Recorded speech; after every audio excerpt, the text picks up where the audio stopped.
என்னன்னு பார்க்குறீங்களா? குட்டி பூனை தாங்க. வால்தனம் பண்ணிகிட்டே இருந்துச்சு. கொஞ்ச நேரம் வெளியில நின்னுட்டு ரூம் கதவ சாத்தி வச்சிருந்தேன். துணி மடிச்சிட்டு இருந்தேன். எல்லாத்தையும் போட்டு குழப்பியோட வந்துச்சு.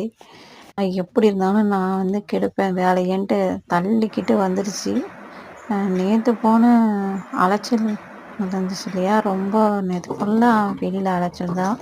அதனால எனக்கு ரொம்ப ஒரு ஃபீவர் வர மாரி ஆயிருச்சு. ஏன்னா, நேத்து ஒரு தப்பு பண்ணிட்டேன். ஐஸ் வாட்டர் வந்து அம்மா வாங்குனாங்க அவங்க குடிக்கிறதுக்காக. அதில கொஞ்சம் நான் குடிச்சுட்டேன். எனக்கு அதோட வந்து தலையில நீர் வச்சுக்கிட்டு தலைவலி வந்து ஃபீவரே வந்துருச்சு. எனக்கு சுத்தரா ஒத்துக்காது.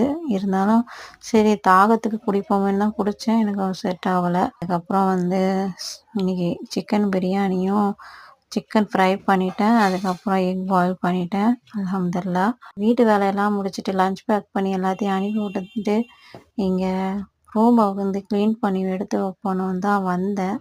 அதுக்குள்ள வந்து என் மடியில ஏறி உட்காந்துக்கிட்டு என்ன வேலையே பார்க்க விடல. இவங்க தலைய தலாவி விட்டுட்டே இருக்கணுமா? நேத்து ஃபுல்லா விட்டுட்டு நான் வெளியில வந்து வேலையா இருந்தேன் இல்லையா? அதனால இன்னைக்கு வந்து என்ன பிடிச்சிக்கிட்டாங்க.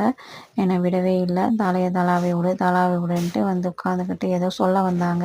நம்ம பேசுறதெல்லாம் வந்து அவங்களுக்கு நல்லா புரியும். ஆனா அவங்க என்ன சொல்ல வராங்கன்னு வந்து நம்மளுக்கு அவ்வளவா வந்து தெரியாது இல்லையா? ஆனா ஏதோ சொல்ல வராங்கன்னு நமக்கு தெரியும். என்கிட்ட வந்து பேச வர மாதிரி தான் வருவாங்க இவங்க. அதே மாதிரி அவங்க சோகமா இருக்கிறதையும் என்கிட்ட காட்டுவாங்க. ஹாப்பியா இருக்கிறதையும் அவங்க என்கிட்ட காட்டுவாங்க. அந்த மாதிரி விளையாடுறதும் அவங்க வந்து நல்லா ஜாலியா என்கிட்ட விளையாட வருவாங்க. அதே மாதிரி அவங்களுக்கு ஃபுட்டு வேணுனாலும் என்கிட்ட கேட்க வருவாங்க. இந்த மாதிரி ஆயிட்டாங்க. இது ஹவுஸ் ஓனர் பூனை. நம்ம இதாக இருந்தால் ரொம்ப வந்து உரிமை எடுக்கலாம். எனக்கு ரொம்ப கஷ்டமா இருக்கு. ஏன்னா ஃபீலா இருக்கும் இல்லையா? நம்ம விட்டுட்டு பிரியும்போது. அதனாலயே நான் வந்து தள்ளி இருக்கணும்னு நினைப்பேன். ஆனா அது விட மாட்டேங்குது எங்கள. ஏன்னா கொஞ்ச நாள் அவங்களுடைய சூழ்நிலை கொஞ்சம் விட்டுட்டு போற மாதிரி இருந்துச்சு. ஆனா நைட்டு வந்து கண்டிப்பா அவங்க வந்துருவாங்க. ஒரு ஒர்க்னால வந்து வெளியில போயிட்டு இருந்தாங்க ஹவுஸ் ஓனர். அதுலேருந்து எங்ககிட்டயே வந்து அப்படியே ரொம்ப அட்டாச் ஆயிருச்சு. இப்பதான் தூக்கி கீழே விட்டேன். மறுபடியும் வந்து படுத்துக்குச்சு. இப்ப நான் வேலை செய்யறதா என்னன்னு அதுகிட்டே கேட்டா அப்படின்னு பாக்குது. இறங்கி போய் உட்காருன்னா உட்கார மாட்டேங்குது. சாப்பிடலாமா? உட்காந்துக்குச்சு.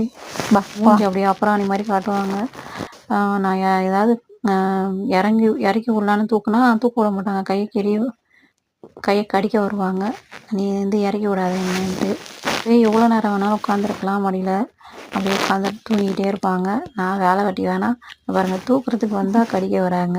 நீ என்னை தூக்காத நான் இங்கே தான் இருப்பேன்ட்டு.